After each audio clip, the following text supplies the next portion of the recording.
अल्लाह ताला जो क़ुरान जो ऐलान कयो त तव्हां जेको शराब की छॾे ॾियो। अॼुकल्ह मुस्लमान काथे था शराब की छॾनि।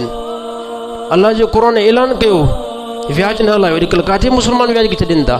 अल्लाह जो क़ुरान ऐलान कयो क़त्ल न कयो। अॼुकल्ह काथे मुस्लमान मुड़नि था। अल्लाह जो क़ुरान ऐलान कयो त तव्हां माप जे तौर में जेको कम ई न कयो। अॼुकल्ह केतिरा मुस्लमान जेको माप तौर में जेको ठीकु था जेको ॾियनि। छा हिन मुस्लमान जेको क़यामत ॾींहुं अल्लाह जे आॾो न बीहंदो, अल्लाह जे रसूल जे आॾो न बीहंदो। हिकु पैसे ते यकीन अची वियो न, जॾहिं पैसे ते यकीन अची वियो न, पोइ बसि पैसे खे मुस्लमान इलाह सम्झो। पोइ चवंदा पैसो जेकॾहिं असां वटि आहे न, जेकॾहिं असां वटि पैसो आहे त असां दुनिया जा हिकु कामयाबु इंसान आहियूं, ऐं जेकॾहिं असांखे पैसो न आहे दुनिया जा असां नाकाम इंसान आहियूं। जॾहिं इहा सोच मुस्लमान जे दिलि जे अंदरि घर करे वई न, उन ॾींहुं मुस्लमान पोइ अलॻि थियो।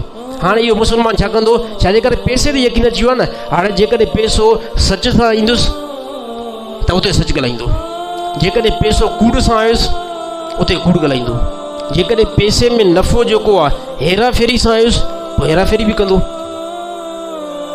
जेकॾहिं पैसो ॿ नंबरी सां अचे थो त पोइ पैसनि ते जेको आहे पैसे जे करे ॿ नंबरी बि कंदो, जेकॾहिं पैसो क़त्ल सां अचे थो त पोइ क़त्ल करे पैसा हासिलु कंदो, जेकॾहिं पैसो गुंडागर्दी सां अचे थो त गुंडागर्दी करे जेको आहे उहो पैसो जेको आणींदो। छाजे करे इन मुस्लमान जो यकीन जॾहिं पैसे जे मथां अची वियो, पोइ इहो मुस्लमान क़ाइम मक़ाम जानवर जे थी पियो, क़ाइम मक़ाम जानवर जे थी पियो। जानवर खे कंहिं क़िस्म जी तमीज़ न हूंदी आहे।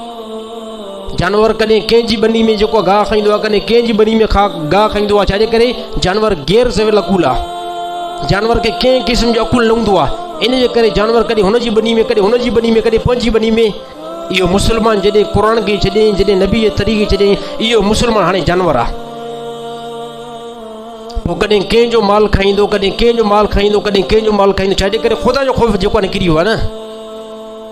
जॾहिं ख़ुदा जो ख़ौफ़ निकिरी पियो पोइ इहो इंसान जेको आहे उहो जानवर थो थी वञे। त मुंहिंजा भाउर ॾिसो, हिकु क़ुरान जे अंदरि जेकी असांजी फलाह रखियलु आहे, क़ुरान मजीद जे अंदरि जेकी असांजी कामयाबी रखियलु आहे, ऐं क़ुरान खां अलावा कंहिं बि तरीक़े में जेकी असांजी कामयाबी न रखियलु आहे। अल्लाह ताला तव्हां असांखे अमल करण जी तौफ़ीक़ अता फ़रमाए।